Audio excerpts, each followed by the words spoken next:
ভান্ডারের এক্সপিরিয়েন্সের second part নিয়ে চলে এলাম। কেউ যদি ফার্স্ট পার্ট দেখে না থাকো, এখনই গিয়ে ফার্স্ট পার্টটা দেখে আসো। আমাদের দুপুরের টিম এখন রেস্ট করতে গেছে, আমি এখন কাউন্টার সামলাতে চলে এলাম। আমাকে সারা রাত জাগতে হবে, তাই হাসি মজা আনন্দ সবটাই ভাগ করে নিতে চলে এলাম তোমাদের সাথে। আজকের খাবার হলো সোয়াবিন আলুর তরকারি আর সাথে ঝরঝরে সাদা ভাত, তার পাশাপাশি রয়েছে সুজি। আমরা এখানে শুধু খাবার বিতরণ করি না, এর সাথে আমরা মেডিসিনও বিতরণ করে থাকি।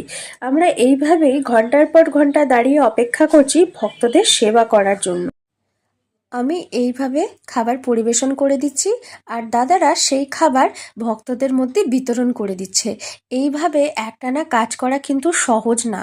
এইভাবে প্রত্যেকটা বার প্লেট খালি হয়ে আসছে, আর আমি বারবার রিফিল করে পাঠিয়ে দিচ্ছি ওদের কাছে।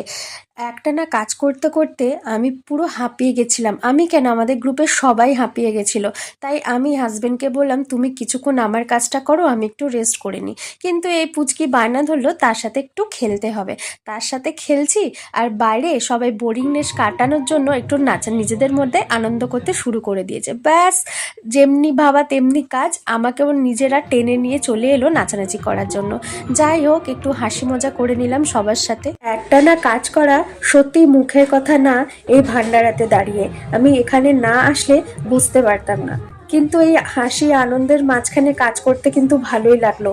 একটানা যদি বোরিংভাবে কাজ করো না, তুমি এখানে দাঁড়িয়ে কাজ করতে পারবে না। তাই সবার সাথে হাসি মজা করেই এখানে কাজ করলে টাইমটা দেখবে কেটে যাবে।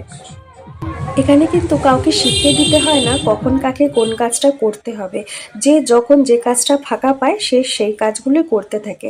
আমি বাদাম, ছোলা আর গুড় দিয়ে প্লেটিং রেডি করে এসে কিছু মানুষের পায়ে ভলিনি সেবা দিতে শুরু করলাম।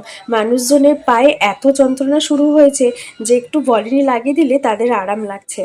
আমারও ভালো লাগছিল যে মানুষগুলোর একটু হেল্প করতে পারলাম এই দেখে। আমি কিন্তু একা করিনি, আমার সাথে কিন্তু আমার হাজবেন্ডও সেই সেবা দিয়েছে। আর শুধু হাজবেন্ড বলে না, আমাদের গ্রুপের সবাই যে যেরকম পেরেছে সবাই সবার সেবা দিয়ে চলেছে। আমার একটা জিনিস দেখে খুব ভালো লাগলো, আমরা যখন সবাইকে ভলিনি দিয়ে সেবা করছি তখন তারাও আমাদেরকে আশীর্বাদ দিচ্ছে বা ভালোবাসা দিচ্ছে। এটা কিন্তু আমাদের কাছে পরম পাওনা। আমরা কিন্তু এই আশীর্বাদ আর ভালোবাসার জন্যই এত সেবা করতে এগিয়ে এসেছি। চলো, কাজ তো চলতেই থাকবে সারা রাত। দেখা হবে নেক্সট ভিডিওতে। কালকের দিনটাই ভাইটাল।